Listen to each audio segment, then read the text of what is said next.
Good morning student.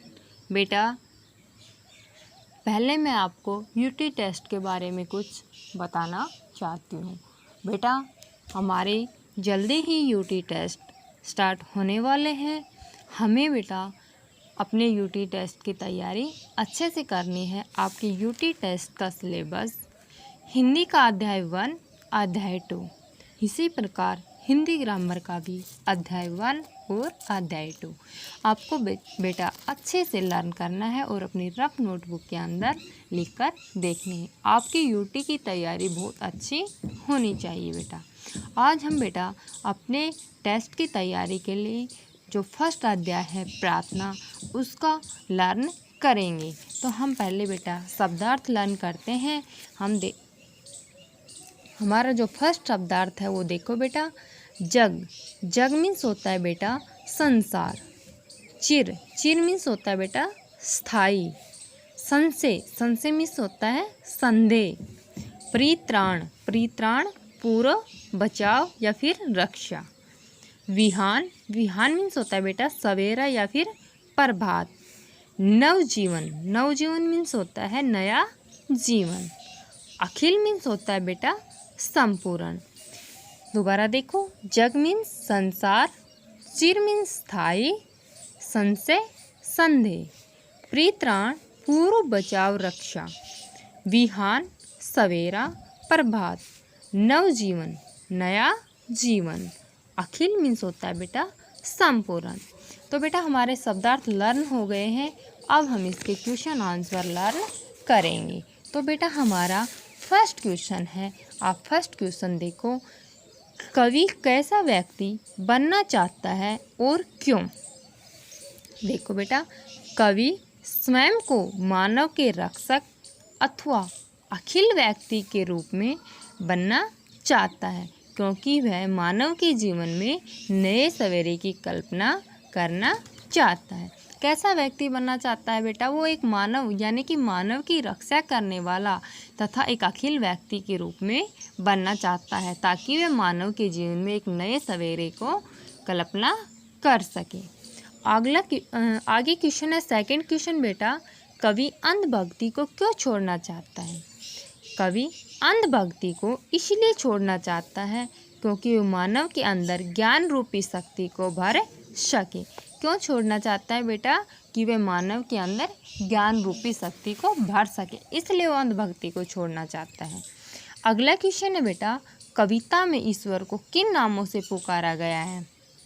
जो हमारी कविता है इसमें ईश्वर को किस नामों से पुकारा गया है? कविता में ईश्वर को बेटा सर्वशक्तिमान व न्यायकारी नामों से पुकारा गया है। किन नामों से? सर्वशक्तिमान व न्यायकारी नामों से पुकारा गया है। आगे बेटा हमारे जो निम्नलिखित लघु उत्तर है प्रश्न है वो देखो, कवि किसका प्रेमी बनना चाहता है? कवि मानव का हित या कल्याण करने वाले महामानव का प्रेमी बनना चाहता है। कवि किसका प्रेमी बनना चाहता है?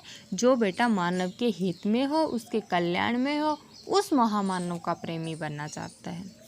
अगला क्वेश्चन है बेटा, कवि कैसा प्रकाश बनाना चाहता है? कवि संसार से भय, संशय तथा अंधविश्वास को दूर करके विज्ञान रूपी प्रकाश को बनाना चाहता है। कवि संसार से बेटा भय को, जो संशय है उसको, और जो अंधविश्वास भरा हुआ है उसको दूर करके और ईश्वर से ज्ञान रूपी प्रकाश को बनाना चाहता है।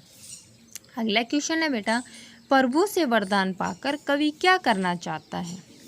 प्रभु से वरदान पाकर कवि मनुष्य के मन में विद्यमान भय, संशय तथा अंधभक्ति की विचारधारा को समाप्त करके उसको नवजीवन की राह पर आगे बढ़ने के लिए प्रेरित करना चाहता है। यानी कि क्या चाहता है मनुष्य बेटा?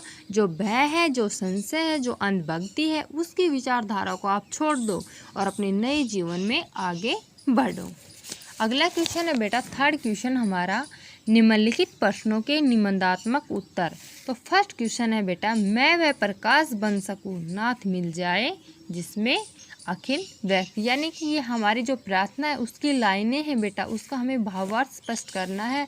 तो इस पंक्ति का भावार्थ यह है कि हे प्रभु, मैं वह प्रकाश बन सकूं जिसमें संपूर्ण प्राणी समाहित हो जाए। क्या कहा है इसमें कवि ने? हे नाथ, हे प्रभु, मिल जाए जिसमें अखिल व्यक्ति कि मैं वह प्रकाश बन सकूं, मैं वह प्रकाश बन सकूं जिसमें संपूर्ण प्राणी समाहित हो जाए, कि संपूर्ण प्राणी है उसमें समाहित हो जाए। मैं ऐसा प्रकाश बनना चाहता हूँ। अगली है बेटा, पाकर प्रभु तुमसे अमरदान, करके मानव का परित्राण, लाश को विषम में एक बार फिर से नवजीवन का विहान। ये भी बेटा हमारी ये जो कविता है इसकी पंक्तियां हैं, इसका हमें भावार्थ स्पष्ट करना है। तो बेटा देखो, इस पंक्ति का भावार्थ यह है कि हे प्रभु, तुझसे संसार के मनुष्य पात्र की पूर्ण रक्षा करने का अमरदान, यानी कि तुमसे अमरदान प्राप्त करके मैं कृतज्ञ हूँ। मुझे ऐसी शक्ति दो कि मैं एक बार पुनः नए जीवन का प्रातःकाल ला सकूँ, अर्थात प्राणी पात्र को सुखी व समृद्ध बना सकूँ।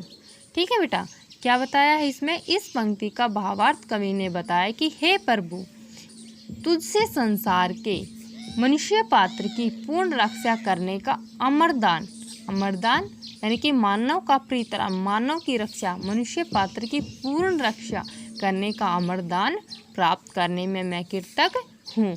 मुझे ऐसी शक्ति दो कि मैं एक बार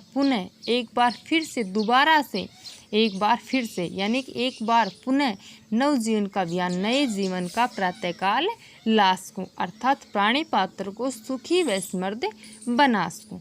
तो बेटा मैंने आपका जो फर्स्ट अध्याय था इसको अच्छे से लर्न करवाया है। मैं आशा करती हूँ कि आपकी समझ में बहुत अच्छे से आ गया होगा। बेटा आपको ये लेसन लर्न करना है और इसको अपनी रफ नोटबुक के अंदर लिख कर देखना है। यूटी के अंदर आपके अच्छे से अच्छे मार्क्स आने चाहिए। आपका ये सिलेबस जो मैंने आपको बताया है ये आपको अच्छे से लर्न करना है और अपनी रफ नोटबुक के अंदर लिख कर देखना है। थैंक्स बेटा।